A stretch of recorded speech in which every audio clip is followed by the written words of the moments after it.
Assalamualaikum Sénégal, salaamaaleykum àdduna maa ngi leen di nuyu fu ma leen daan nuyoo ci Free Info jotal xibaar freeinfo.com. Fatima nag nee naa leen moom dafa multidimensionnel lay dugg fa nga xamante ni moo di école yi day laal politique day laal lépp la nga xamante ni voilà ça concerne que mu nekk éducation que social people buzz ak lépp lay dugg. Tey nag dañu ñëw fi nga xamante ni moo di SAEM commune Koungheul 2 bu El Hadji Ibrahima Ba man sax nga xamante ni mën naa ni que fii laa jàngee fii laa jaar tey dama kontaan ba ma fi gisee ñenn ci ñi nga xamante ni ay professeurs yi la ñi nga xamante ni dañu ma joxoon xam-xam voilà naka noonu nag la ñu ñëwee ci école bi fas yéene def échange ak élèves yi day am jeune en herbe day am divertissement dañuy kaf dañuy fo dañuy ree mais aussi dinañuy waxtaan ak ñenn ci ñi nga xamante ni ay surveillant lañu fi wala ñenn ci ñi nga xamante ni ay professeurs lañu fi voilà may wax sama caméra wu man kooku nga xam ne nee naa leen lu mu filmé wul baaxul ñu daal di may topp ñu dugg waxtaan ak élèves yi jàkkaarloog professeurs yi yaatal ko. xaw ka nga xamante ni moo di Wilsia Mendy ak Fatoumata voilà man je pense que c'est des élèves nga xamante ni ku nekk war na xool ci ñoom exemple maa ngi leen di bàyyi ngeen nuyu sunu mbokku internet ñu daal dugg ci li nga xamante ni moo di laaj ak tontu question réponse jëlal micro bi nga daal di présenté wu ñi nga xam ne ñoo di waa Free Info. Salam alaikum téléspectateurs. Ben, tu peux aussi te présenter en français si tu veux bien. Bonjour chers téléspectateurs, moi je me nomme Wilsia Mingo. Je fais la 4e M1 ici à l'école CM Koungheul commune 2. Je vous remercie. Merci. Bonjour les très chers, je m'appelle Fatoumata Niang, je fais la 4e M1 au CM Koungheul commune 2. Je n'arrive pas à parler. On dirait que tu es un peu timide comme ça. Non, c'est juste que j'ai des papillons. C'est ta première fois que tu fais ça? Que tu es face à une caméra? Et toi aussi, c'est ta première fois? D'accord. À chaque fois, il y a une première fois avant tout. Maintenant, je vais vous poser des questions concernant l'éducation. D'accord. Vous pensez quoi de l'éducation des filles d'aujourd'hui? Tu peux répondre? Vous pouvez répéter la question, s'il vous plaît? Que tu penses quoi de l'éducation des filles de nos jours? Ce que j'en pense, c'est que les filles d'aujourd'hui, nous sommes trop, comment je peux dire même, nous sommes trop optimistes, nous sommes très ambitieuses. C'est pourquoi nous avons toujours des problèmes. Nous sommes très ambitieuses. Nous avons des problèmes. En tout cas, dans les filles d'aujourd'hui, l'éducation des filles d'aujourd'hui, ce n'est pas abondant en tout cas. Nous devons revoir nos comportements. C'est tout ce que je peux dire. Toutes les filles doivent redoubler d'efforts. D'accord. Toi aussi, tu en penses quoi? On est toutes des filles, on a tous des ambitions, des rêves à réaliser. Et dans le passé, les filles n'avaient pas la chance d'être scolarisées. Mais maintenant qu'on a la chance, on est en train de faire des bêtises au lieu d'étudier. Au lieu de se concentrer sur les études. Et comme on dit en Wolof, genre de faire voilà, maintenant, on va sur les questions et réponses. Si je demandais à mademoiselle Kawanga, Lucia, si je te demande de me donner le mot le plus long en français, tu vas me donner quel mot? Le mot le plus long en français.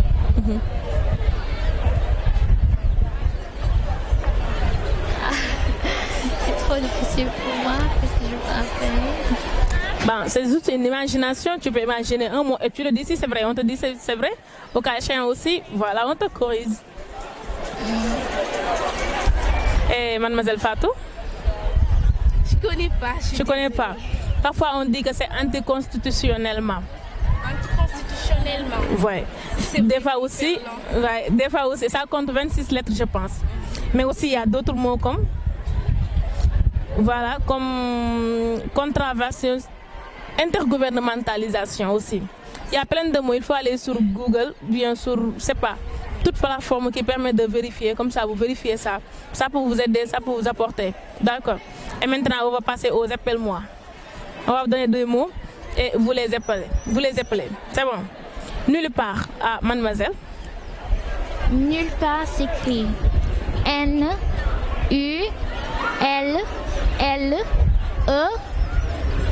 Nulle part ou bien? Nulle part.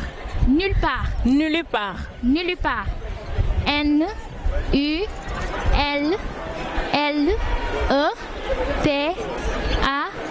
N-U-L-L-E-P-A-R-T. Ah, mademoiselle. Moi, nulle part, ça s'écrit N-U-L-I-P-A-R-T. Répète s'il te plaît. N-U-L-I-P-A-R-T. Rectificatif. Nulle part s'écrit N-U-2-L-I-P-A-R-E. Nulle part. C'est un adjectif. Fouteriquette. Fouteriquette. F-R-O. J'ai bien dit foutriquette. Foutriquette.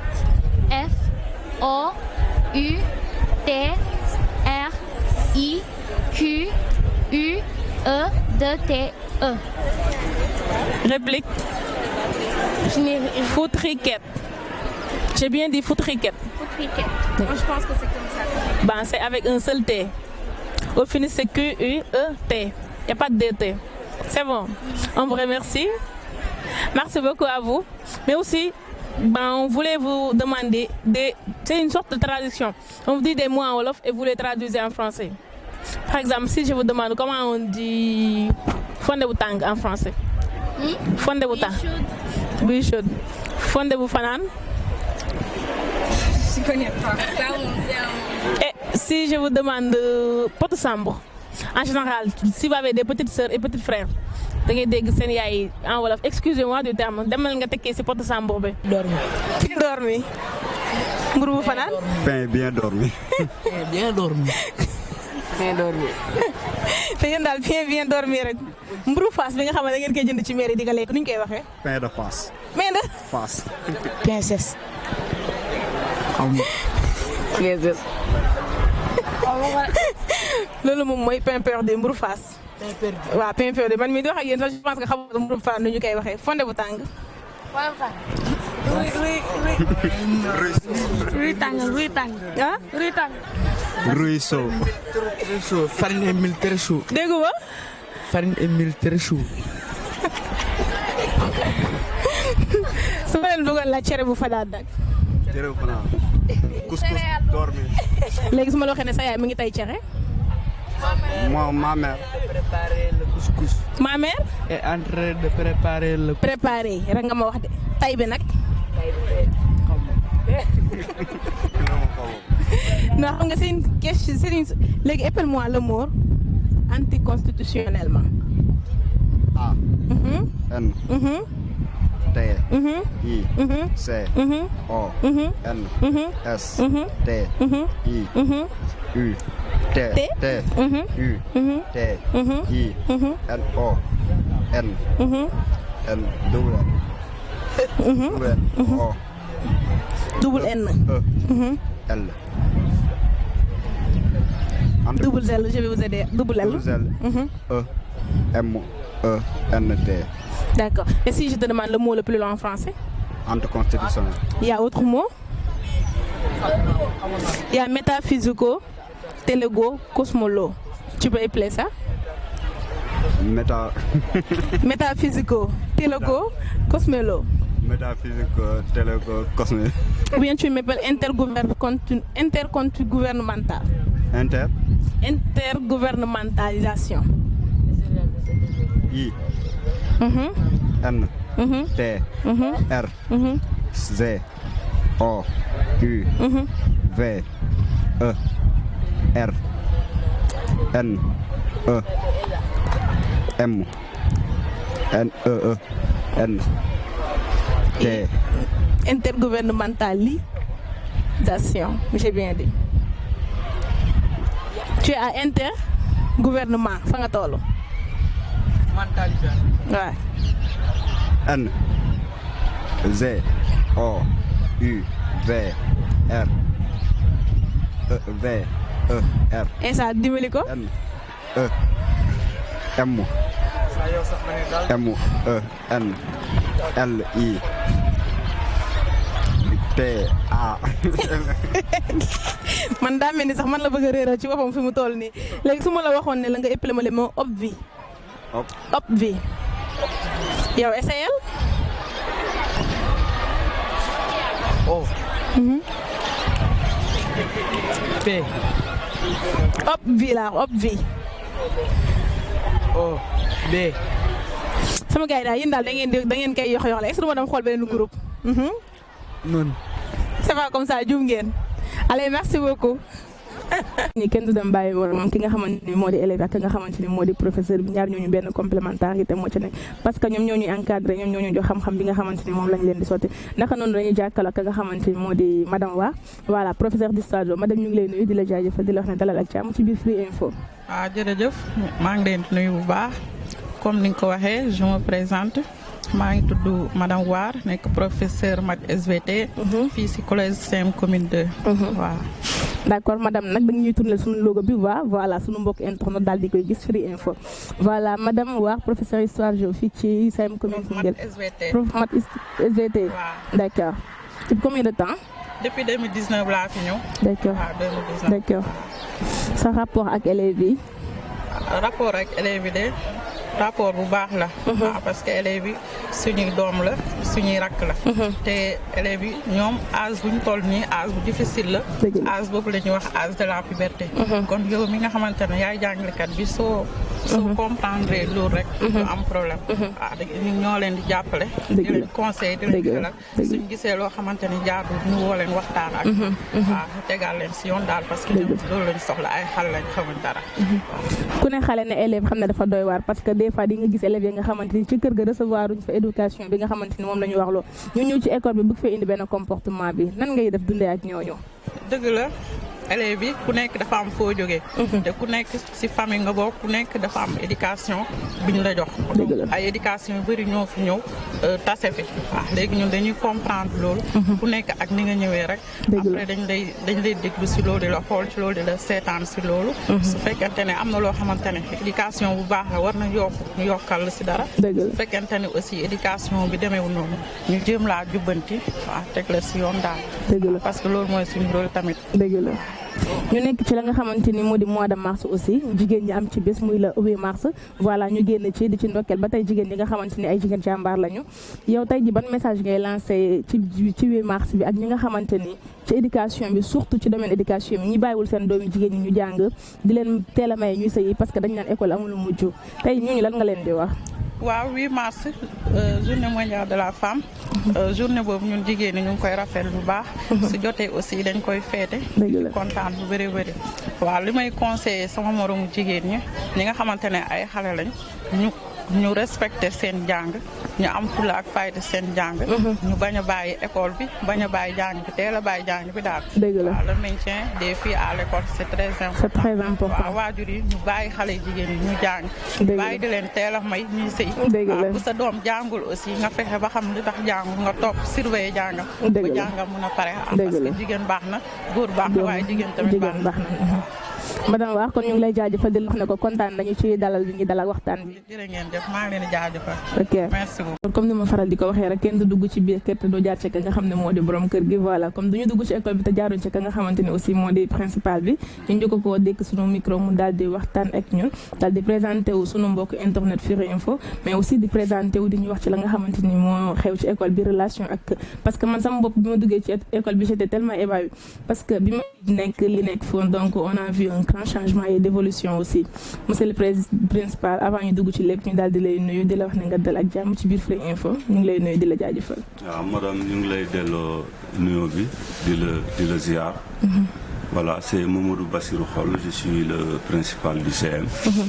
Bon, CM Koungheul commune 2 je suis là depuis 2014 octobre 2014. D'accord. donc d'octobre 2014 à maintenant c'est moi qui suis principal ici quoi. D'accord. de 2014 jusqu'en 2022 yow yaa fi nekk la nga xamante ni moo di principal bi macha allah ñu gis fi un grand changement nag lan mooy secret boobu noonu. bon secret bi de mooy une équipe pédagogique très dynamique. Vraiment avec un conseil de gestion qui fonctionne à merveille. On se réunit très souvent pour discuter Et parfois, il y a des propositions qui émanent des professeurs, des surveillants et petits élèves parce que nous aussi ci conseil de gestion bi donc ñu essayer de mettre mettre les efforts en synergie. ba mën a créer lu mel nii quoi. dëgg la voilà.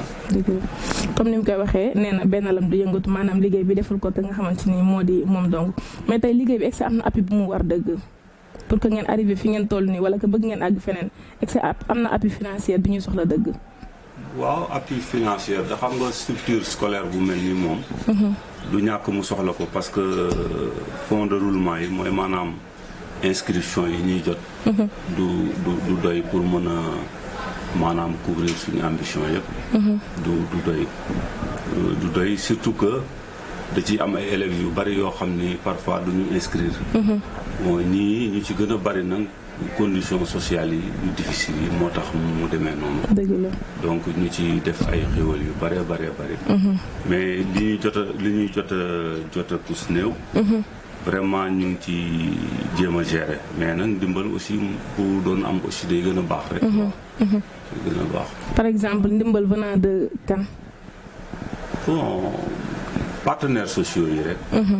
les partenaires sociaux ak partenaires techniques yi parfois aussi comme ni ñu ko xamee partenaires techniques yi aussi ça fonctionne très bien parce que. grâce à une coopération am nañ fi une salle informatique boo xam ni ça fonctionne élèves yi ñu ngi commencé def informatique ce qui est très rare dans le département dans la région sax laay wax voilà donc partenaire technique partenaire comment dirais-je voilà les eaux et forêts également on a signé un protocole de partenariat avec le service des eaux et forêts de Koungheul et ça fonctionne très bien c'est pourquoi on a eu en début d'année pas mal de plans qu'on a comment dirais-je qu'on est en train de développer donc voilà quoi il y a aussi les partenaires les parents d'élèves yoo xam ni parfois aussi ils nous viennent en aide waaw comme yu mel noonu quoi mais aussi gis nañ ni que voilà am na changement am na la nga xamante ni beesaat na fi mais que ndimbal du doy comme ni nga ko waxee rek peut-être bu ñu gisee classe yu ñu defaraat ba mu baax am na aussi yenn classe yi nga xam ne xaw na des waaw d'accord léegi tey ban message ngay lancé boo xamante ni voilà ku nekk mën na jël loxoom dugal ko ci parce que bu baaxee adduna bi la ñu ko baaxal école mooy defar président école mooy defar ministre donc tey ci message bi ñu ci mën a lancé ba aide bi ñëw waaw message bi ñuy lancé rek mooy maanaam ñun bi ñuy ñëw dañ fi fekkoon ay abris provisoires il y avait à peu près une demi-douzaine d'abris provisoires qui étaient là quand on est arrivé on s'était fixé comme ambition d'éradiquer ces abris provisoires di basé wu nag ci les fonds de roulement ce qui est très difficile parce que inscription yi rek boo ci bëggee sukkandiku pour régler ce problème là c'est difficile mais nag quand même réussir nañ ko ak comme ni ma ko waxee léegi rek ak yenn parents yoo xam ni parfois léeg-léeg ñu am nañ ci jàppee daal waaw ba abri provisoire yi ñu fi amoon yëpp vraiment dindi nañ leen tabax leen donc mais doon na gën a dox bu fekkoonte ni association des parents d'élèves bi ñu fi yoree bu doxoon carrément vraiment dina doon gën a baax daal waaw mais dafa des parents yi daal seen implication ci fonctionnement école bi moo des quoi parfois même da ngay oote réunion mais pour nga am quorum bi parce que quand on a par exemple un établissement où il y a plus de 1000 élèves vous convoquez une réunion vous n'avez pas plus de 100 comment dirais-je participants ça veut dire que vraiment les parents ne sont pas tellement chauds quoi d'accord dëgg comme ni mu ko waxee rek yaakaar naa ni que soxla nañ la nga xamante ni moo di participation parents d'élèves yi mais récemment yëgoon nañu que ni Koungheul amoon na ay grève du Koungheul sax dañuy wax ne que àdduna presque Sénégal am na ay grève yu fi amoon tey jii loolu naka ngeen ko dundee ak jànkonte loolu naka ngeen ko jànkontele waaw grève bi nag moom xam nga c'est un peu sensible d'autant plus que bon c'était national Donc ça ne concerne pas seulement la localité, notre localité quoi, c'était national. Donc vraiment yàlla def na ci jàmm, solution am na. ñu ngi ci sant yàlla baax a baax. Peut-être remercier rek la plupart de nos professeurs qui vraiment malgré la grève bon, ont pris pas mal d'élèves en catimini pour les aider, les accompagner. Et ensuite, après la grève aussi, il y en a qui viennent ici l'après-midi, bien qu'ils fassent la journée continue. Il y en a qui viennent ici faire des cours de renforcement pour vraiment rattraper un tout petit peu le temps perdu quoi. Voilà. Comme ni ma ko waxee rek tout est bien qui finit bien. Voilà monsieur le principal ñu ngi lay jaajëfal. di la wax ne que jël nañu sa temps bi parce que xam nañu ne que temps amul. mais ñu ngi lay remercier bu baax di la wax ne que merci beaucoup ci dalal bi nga ñu dalal ci école bi. voilà Free Info toute l'équipe de Free Info ñu ngi lay remercier di leen jaajëfal yéen ñëpp. yéen aussi ñu ngi leen di remercier ci vraiment seen temps bi ngeen jël ñëw fii parce que lii aussi daf ci baax. dina permettre peut-être population yi xam li ñuy liggéey parce que école bi comme ni nga ko waxee. yow fii nga jaar xam nga li fi nekkoon. bon vraiment am na lu ñu fi jot a def quoi. am na lu ñu fi jot a def gis ngeen pavage yi nu mu demee. ak aussi l'espace vert là. di remercier aussi yeneen partenaires yi nga xamee ni tudduñ leen.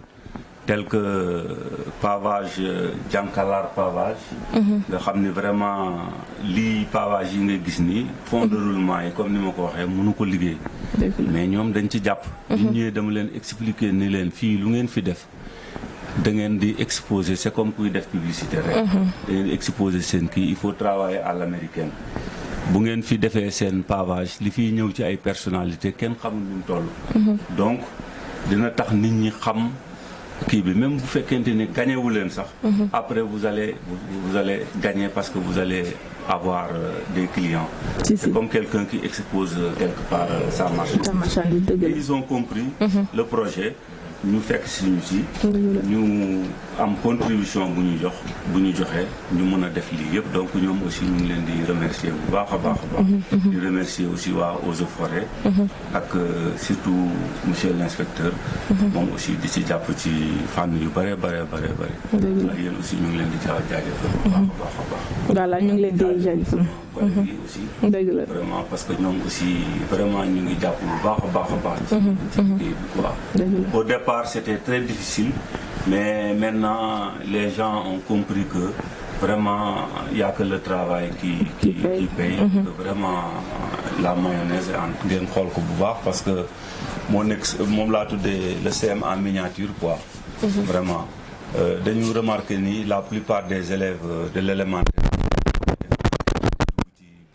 tout ça là alors ñu seetlu ni ça prend du temps moo tax ñu créé tableau bu mel nii où on a carrément présenté le CM ce qu'il faut savoir sur le CM ñu ngi ko def fii ci tableau bi avec quelques résultats vous voyez en 2015-2016 on était premier de la région ak aussi on avait un projet d'établissement scientifique vous voyez donc Miss Mathématiques aussi qu'on a gagné 2 fois ak ay olympiades donc en résumé daal li ñu fi jot a am comme résultat ak aussi présentation CM bi ci suuf les professeurs nombre de professeurs les surveillants etc et le surveillant général qui est là monsieur Wali Seck un homme très dynamique très dégourdi, sérieux et travailleur. Bon. Ensuite, l'intérêt de l'espace vert. Lui aussi, vraiment, je conseille à tous les chefs d'établissement vraiment d'avoir un espace vert dans leur structure scolaire. C'est extrêmement important. C'est important. Vraiment, c'est important. Donc, nous avons l'intérêt. Intérêt espace vert bi. On a vu qu'il y avait une étude qui était menée à l'université de Colorado aux États-Unis. Alors comment dirais-je, on avait suivi une école élémentaire de Baltimore, c'est aux États-Unis, dotée d'un espace vert pendant 3 ans. Et voilà les observations qui ont été faites. 96% des élèves ont choisi d'eux-mêmes d'aller jouer dans le jardin situé à proximité de l'école. D'accord. Les élèves les plus jeunes exploraient cet environnement naturel par des activités sensorielles. Vous voyez. Et on a également, ce qui est plus important, constaté que sur 700 heures d'observation, aucun comportement violent n'a été constaté. Ça veut dire que l'espace vert aussi doit jouer par rapport à la violence du côté des élèves comme du côté des enseignants. D'accord. Donc, dafa am importance quoi, day dundal comme day dundal si. Parler un peu wala quoi. Voilà. D'accord, merci beaucoup monsieur le président yaakaar naa ni que leer na aussi. kuy xalam di jaay. mu ngi gis ne que li mooy espace vert bi. ñu bëggoon nga présenter ñu ko. waaw espace vert bi de comme ni ngeen ko gisee rek ça fait partie des indications du gouvernement. Il faut des espaces verts dans les structures scolaires. xam nga moo tax ñun aussi nekkoon nañ ci ba pare. dëgg la donc moo tax fi mu toll nii. macha allah lii dañuy toog rek xaw a imaginer noonu rek ni buñ ko defee dina baax quoi. voilà lii benn proposition bu ñu benn professeur c'est un professeur qui l'a fait. macha allah un professeur qui l'a fait. Voilà juxtaposer bouteille colorée sur couleur nationale. Voilà. C'est de l'art et de l'innovation aussi. L'innovation là. Teen bi aussi. Au départ ça constituait un danger gars yi di ko kii bon ñun tamit ñu.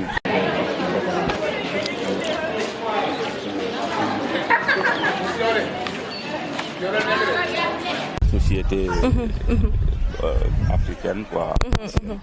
Donc boo xoolee la symbolique de la calebasse. Affaire yooyu moo tax ñu def ko fi quoi. D'accord. Une calebasse ouverte au ciel. Ouverte au ciel. Macha allah. Donc comme pour explorer disons le bon Dieu. Nous donner des connaissances infinies. Inch'Allah que Dieu exauce tous les prières Inch'Allah. D'accord, merci beaucoup. Vraiment kontaan nañu bi ñu fi gisee lii réalisation innovation yi ak lépp ak accueil bi nga xamante ni voilà samay professeur ak suñuy surveillant def nañu ko ak yow suñu principal aussi. Voilà ñu ngi jaajëfal di wax ne que liggéey bi Inch'Allah dina gën a continuer parce que yaakaar naa ne ku gis lii nii rek wala nga gis message yu ñu ciy lancé tey jii lépp loo ci mën di nga ko def comme ni ma koy waxee rek éducation mooy àdduna parce que tey jii ku jàngul wala ku jéemul réaliser lenn la nga xam ne ça concerne l'éducation yow yaa perte parce que àdduna bi léegi lépp jàng la ku jàngul voilà mu ngi noonu donc félicitations à vous ñu ngi leen di jaajëfal di leen wax kontaan nañu vraiment. Voilà on en profite aussi pour féliciter nos professeurs et aussi notre surveillant général. D'accord. Qui est vraiment extraordinaire. waaw depuis ñëw ba léegi moo ñu accueilli ànd ak ñun ci naaj bi. Et en même temps aussi il est régulateur social. Il joue un rôle extraordinaire comme lui aussi parce que lui aussi c'est mon intérimaire. D'accord. Il est venu ici il n'y a pas longtemps. Je l'ai nommé intérimaire. Il y en a qui l'ont devancé ici. Donc ça veut tout dire quoi. D'accord. Ça veut tout dire. Machallah. Il est sérieux et travailleur, ça aussi il faut le mentionner. Et il nous accompagne vraiment. Dëgg la. Voilà. Voilà. Fii espace vert bi aussi waxuma leen ni il y a une vingtaine d'espèces. Une vingtaine d'espèces. Voilà te yi tamit bëgguñu muy yem fii rek. Inch'Allah. dañ ko bëgg a yóbbu ba ci kaw. Inch'Allah. École bi yëpp lañ ko bëgg a def. Dëgg la. Peut-être li ñuy déplorer un tout petit peu rek mooy le manque d'eau. Manque d'eau. Le manque d'eau moom. C'est extraordinaire. Parfois dañu toog 3 jours duñu roose et ça pose problème. Ça pose problème bien sûr. léegi peut-être fi nga xamee ni fa la ñu xëcc pour ngeen jàppale ñu ci bu baax. mooy teen bi par exemple. teen bi. mën nañ ko réhabiliter grâce bu ñu amee ay partenaires. dëgg la bu ñu ko réhabiliter def fi pompe électrique wala pompe solaire. bu ko defee bu robinet amul ndox sax ñun on aura. dinañ ko mën a utiliser di ngeen am seen autonomie bi. c'est normal. Inch'Allah. bu ñu amee ay partenaires yu ñu ci mën a jàppale day baax quoi. Inch'Allah yaakaar naa ne que message bi jàll na Inch'Allah parce que soxla nañu ay partenaires. Voilà comme ni ma ko waxee rek ñu ngi lay jaajëfal di wax ne que monsieur Bakhoum est-ce que tamit doo ci sànni sa kàddu voilà nga présenté wu sunu internautes yi. Bon, voilà, monsieur Bakhoum, professeur de lettres espagnoles au sein de commune 2. Voilà, comme le monsieur le principal wax lan nga ci yokk. Waaw presque wax na lépp. Wax na lépp. ma bëggoon intervenir rek ci relation yi ñu doon wax sànq. mooy ci entre collègues yu relation yoo xam ne relation yu baax la. ñun ñëpp ñoo ci jàmm entretenir de très bonnes relations. amul benn jafe-jafe suñu diggante. comme ni ñu koy waxee rek solidarité moo fi nekk. dëgg la entre aide. dëgg la bu nit xewlee ci ñun ñëpp dañ koy jàppale sargal ko. gunge ko. mu nekkee naqar wala mu nekk bànneex. dëgg la donc ñun ñëpp daal ñu ngi ci jàmm. ñuy sant bu baax daal. mooy gërëm principal. di gërëm le surveillant général. ak samay collègues yi. par exemple li may wax nii kenn ku ci nekk ci ñoom mënoon na koo wax. waaw donc ñu ngi leen di jaajëfal waa Free Info. Free Info. waaw seen ñëw bi fii daal. rafet nañu ko ba baax a baax. ñoo gën a kontaan ci kontaan nañu bu baax a baax. ak ànd naag mbégte bu baax a baax. ñoo gën a kontaan. ok jërëjëf ñu ngi leen di jaajëfal kon merci beaucoup.